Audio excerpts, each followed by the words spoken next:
Mustard and myself grew up in a really small town. The closest thing you would have to an arcade machine is the local bowling alley may have had like a light gun game, but that's pretty much it. It was only the home versions that allowed us to experience the different franchises, and I feel like I unofficially speak for quite a lot of people our age, how important getting those home versions as good as they were was.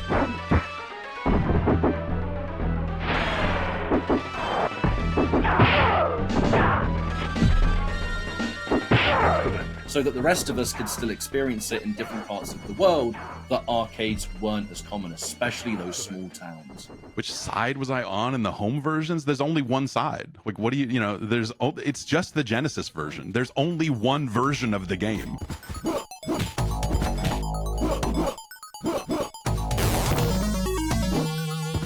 The Super Nintendo version is a travesty by comparison.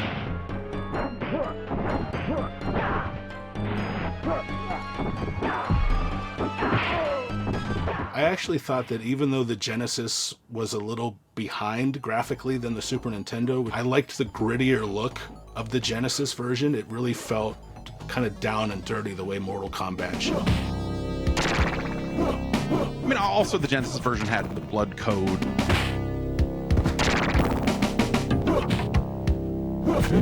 And the real fatalities and the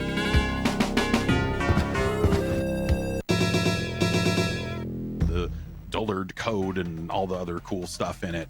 I think that made up for like the music in the Genesis version being really hokey and some of that other stuff. My friend had a Genesis. They got Mortal Kombat. His mom would come in every now and then just to look at the screen to make sure there was no blood flying. Finish him.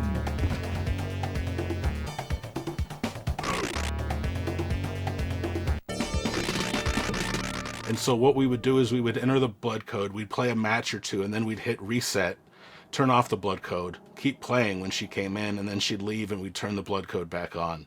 Nintendo screwed the pooch when they didn't allow the blood in the game, and they instead put sweat in it, which the Genesis version outsold the SNES version like 3-1 or something like that. Everybody wanted the violence, you know, they wanted the blood. The Super Nintendo version feels like mud. Like the act of playing that game is so unlike playing the actual arcade game.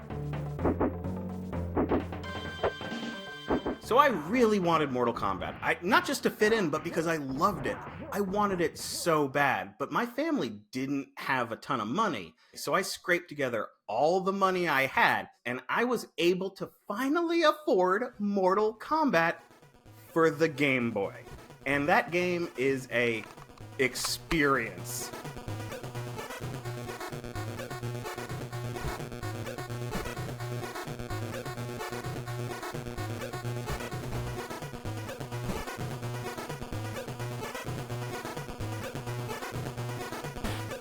When you play Mortal Kombat in the arcade, it's a little bit heavy and you feel the power of those hits.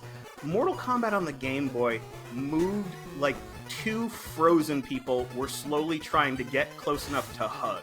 Like when you'd push the punch button, it would eventually move the fist forward a little bit at maybe 1 frame per minute.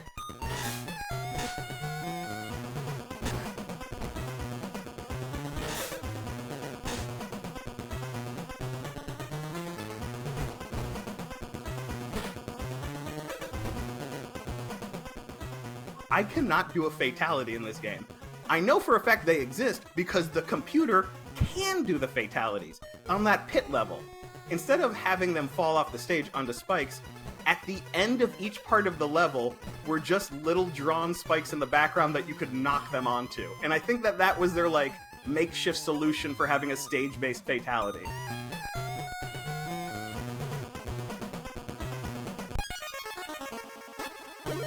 Even as a kid, I knew it was not the best version, but I loved it so much. I even put in a Game Genie code that let you play as Goro. Like, I did every secret possible. I was gonna squeeze every single dollar I put into that game. And I still own it, and I'll still play it occasionally because I'm kind of a masochist, but there's something special about it. There's something that's kind of like pure about a Mortal Kombat game that's so weird and watered down and slow that it almost circles back around to being kind of creepy and mysterious.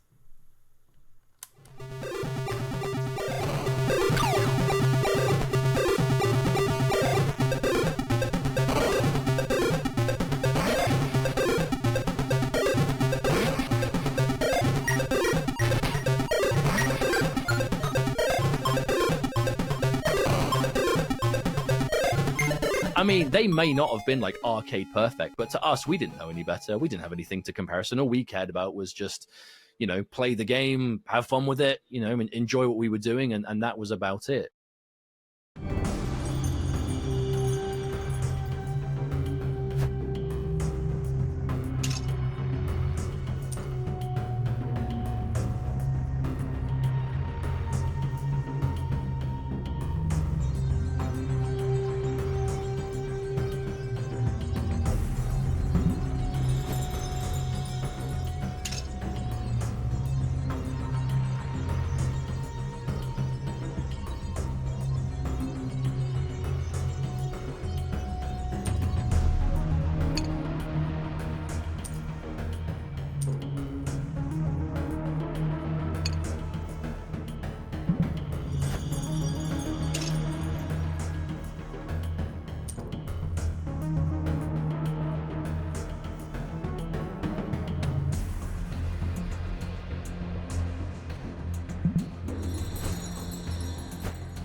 Blood splatters from the contestants' heads.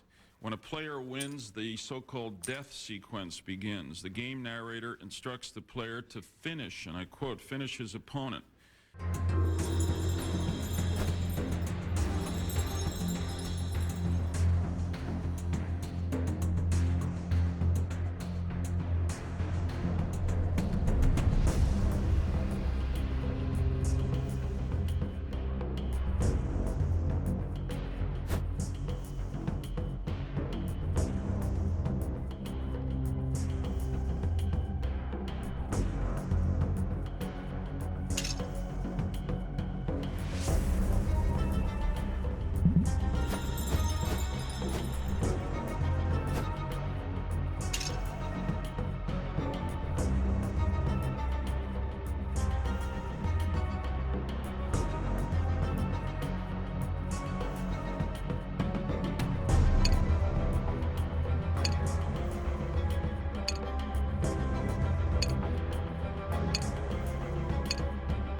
Video games were becoming more and more sophisticated, maturing. It was around that time that we were realizing that video games aren't just for kids. The manufacturers of the home consoles still kind of thought of them that way. It's like, hey, this is a toy for kids. We never made Mortal Kombat for 6-year-olds or anything like that. That was never the intention. 4 guys in their 20s, what kind of video game are they going to make? In our minds, we were creating the game for a certain demographic of player. Fans of Terminator, Bloodsport, Alien, Predator, you know, all these movies. It was a game by guys in their 20s, 4 guys in their 20s. And nobody mentioned anything during the arcade days. Once the game came home on the consoles, it came into people's living rooms. That was a shocker to the moms and dads of suburbia. Blood splatters from the contestants' heads. When a player wins, the so-called death sequence begins. The game narrator instructs the player to finish, and I quote, finish his opponent. My parents were very worried about the violence in Mortal Kombat because eventually they saw the news stories. They saw the news stories that were like, you could rip out someone's spine or you could light them on fire. Like, I had a friend who was not allowed to go to another friend's house because he had played Mortal Kombat with him. And we also really didn't see a lot of animated blood in video games back then. It seems so commonplace today. What is the difference in between this and violent movies? Why is it different? No one's looking at movies in the same way as they're looking at video games. Rock music before it, and comics and heavy metal. You know, I grew up at a time Elvis Presley's body was blacked out from the waist down because he was gyrating, and God only knows what that's going to do to today's youth. I do think that there was a number of kind of politicians and other people who were looking for a scapegoat. Kind of this was it. It came along at the right time. Kato wins. Flawless victory. It was just like, video games are bad, and these are the ones doing it. I think the thing that made me most angry about it was it just felt like no one involved in any of this had ever actually played a video game or seen this stuff outside of very carefully selected footage. It was like fairly kind of innocuous, and it was like kind of cartoon violence. And yeah, it seems violent, but ultimately it's really just funny. Yeah, it's like Evil Dead, isn't it? The very idea that like Mortal Kombat was somehow going to destroy society or the fabric of our youth or anything was always ridiculous. These home games had no system of ratings, right? Like, a CD would say explicit lyrics or something. A movie would say rated R for violence or, you know, whatever. And I think, to me, that was the fundamental issue. Somebody noticed and somebody objected to it, and we certainly didn't disagree with it. And so I think that the reaction from Congress and everything at the time almost, to me, felt appropriate. Yeah, I'd say having the conversation about violence in video games and ratings in video games ultimately is something that was going to happen sooner or later. Is the industry going to be able to self-regulate, or is the government going to have to come in and do a bunch of really dumb things? I think that the rating system helps people make more informed decisions about what they're buying, and that included Mortal Kombat. If you're a parent who bought their kids games, they probably shouldn't have been playing Mortal Kombat unless you could supervise them.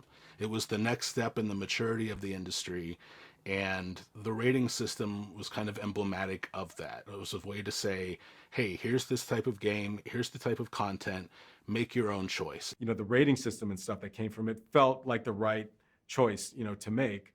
I think that if video games were like a squalling infant that was just learning how to crawl, Mortal Kombat got them toddling on their feet.